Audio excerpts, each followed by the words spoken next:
Hi friends, எல்லாருக்கும் வணக்கம். Welcome back to my channel. இன்றைக்கி என்ன ரெசிபி பார்க்க போகிறோன்னா முறுக்கு தான். அதுவும் உளுந்து இல்லாமல் எப்படி ஈஸியாக செய்யலான்றதை இன்றைக்கி செய்து காட்ட போகிறேன். நல்லா கிறிஸ்பியாக நல்லா டேஸ்ட்டாக இருக்கும். இப்போ உடச்சி காட்டுறேன் பாருங்கள். முறுக்கை பாருங்கள் எவ்வளோ கிறிஸ்பியாக இருக்குது.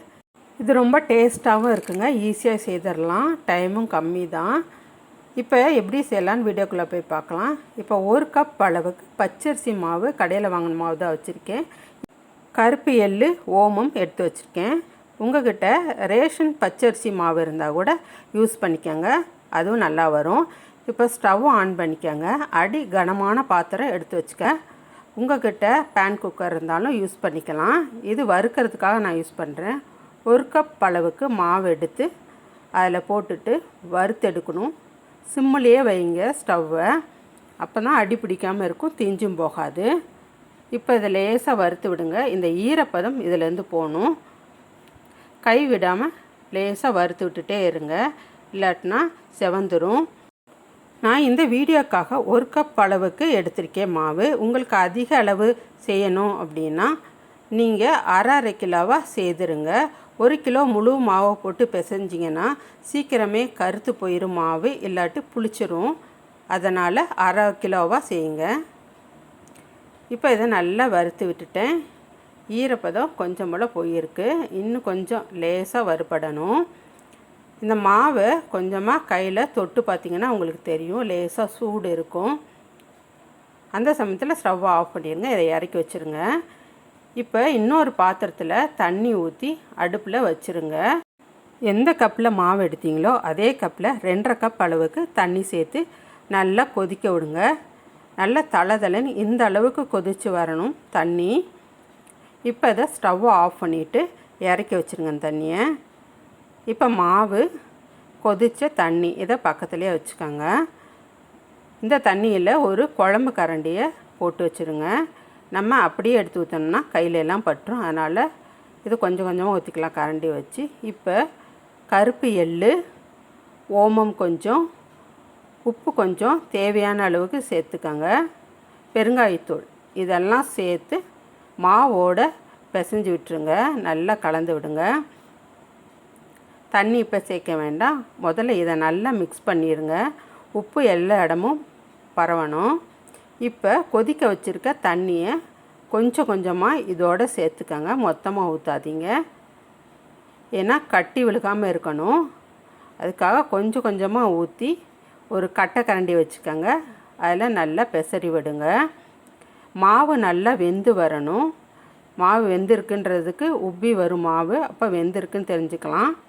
நல்லா சூடாக இருக்கும் போதே, தண்ணி சூடாக இருக்கும் போதே ஊற்றுங்க. நல்லா மிக்ஸ் பண்ணி விட்டுருங்க. இந்த அளவுக்கு பாருங்கள், எல்லா இடமும் எள்ளு இருக்குது. இந்த மாதிரி கலக்கி விடணும். நல்லா ஓரத்துலையெல்லாம் நல்லா எடுத்து விடுங்க, சட்டியிலே ஒட்டிடும். இப்போ கொஞ்சம் ஆறி இருக்குது, கையிட்டு பிசைஞ்சிக்கிறலாம். பாருங்கள், இந்த அளவு பிசைஞ்சிருங்க. நல்லா அமுக்கி கட்டியெல்லாம் இருக்காது மாவில், ஆனால் நல்லா பிசைஞ்சு விட்டுருங்க. இப்போ இதில் உப்பு இருக்கான்னு பார்த்துக்கங்க. இந்த மாவில் பத்தாட்டி கொஞ்சம் போல் சேர்த்துக்கலாம். மாவை நல்லா பிசைஞ்சாச்சுங்க. இப்போ கொஞ்சம் எண்ணெய் எடுத்து வச்சுக்கோங்க. 1/4 ஸ்பூன் அளவுக்கு பட்டர் சேர்த்து உருக்கி இதோடு சேர்த்து மிக்ஸ் பண்ணிக்கோங்க, எல்லா இடமும் படுற மாதிரி. நல்லா டேஸ்ட்டாக இருக்குங்க இந்த முறுக்கு. நீங்களும் ட்ரை பண்ணுங்கள் கண்டிப்பாக. அதை இந்த அளவுக்கு பிசைஞ்சு நல்லா உருட்டி எடுத்துக்கோங்க. இந்த மாவை பார்க்கும்போது பட்டர் மாதிரியே இருக்கும். அந்த அளவுக்கு நல்லா பிசைஞ்சிருக்கு. இங்கே பாருங்கள், நல்லா ஷைனிங்காக இருக்குது. இப்போ முறுக்கை புளிய ஆரம்பிச்சிடலாம். இப்போ நான் இந்த சில்லை எடுத்திருக்கேன். இதை எண்ணெய் தேய்ச்சி வச்சுக்கோங்க.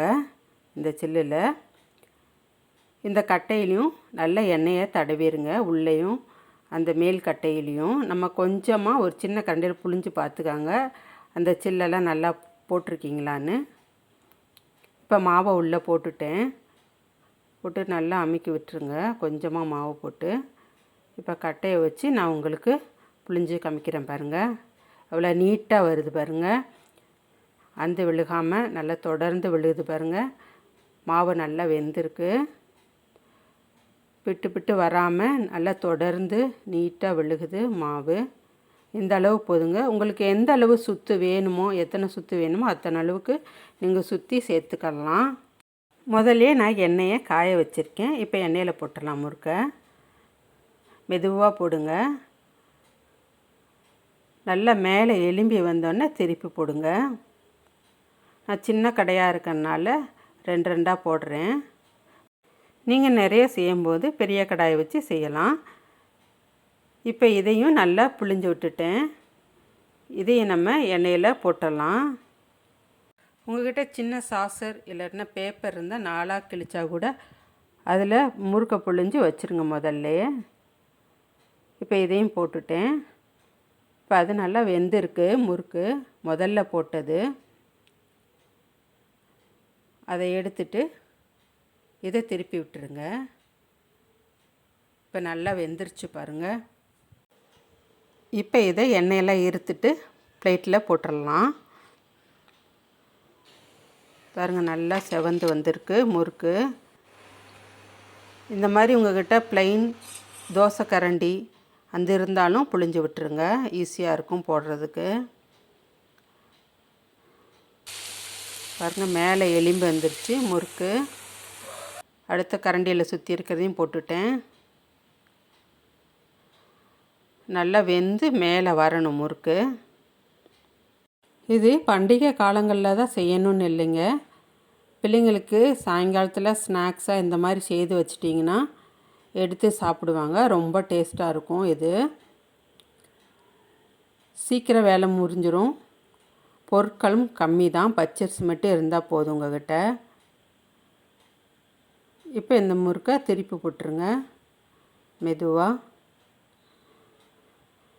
இப்போ ஒவ்வொன்றா போட்டு எடுத்துருங்க. இப்போ இதையும் பிளேட்டில் வச்சிடலாம். பாருங்கள் எல்லா முறுக்கையும் எடுத்துட்டேன். இன்னும் ஒன்று உங்களுக்கு புழிஞ்சு காமிச்சிட்றேன். பாருங்கள் நல்லா நீட்டாக வருது பாருங்கள். நம்ம நல்லா புளியறதுக்கு ஈஸியாக இருக்கணும். அந்த அளவு மாவும் பிசைஞ்சிருக்கணும். உங்கள்கிட்ட முறுக்கு புளியறது கட்டையில் இல்லைன்னா பரவாயில்ல. உங்கள்கிட்ட என்ன இருக்கோ அதை வச்சு புளிஞ்சிருங்க. எதில் வச்சாலும் வந்துடும் அது. பாருங்கள் நல்லா நீட்டாக வந்திருக்கு. இப்படி ஒவ்வொன்றா உட்காந்து முதல்லையே சுற்றி கூட வச்சுட்டு அப்புறம் எண்ணெயை காய வச்சு போட்டு எடுக்கலாங்க. ரொம்ப டேஸ்ட்டாக இருக்கும் இந்த முறுக்கு.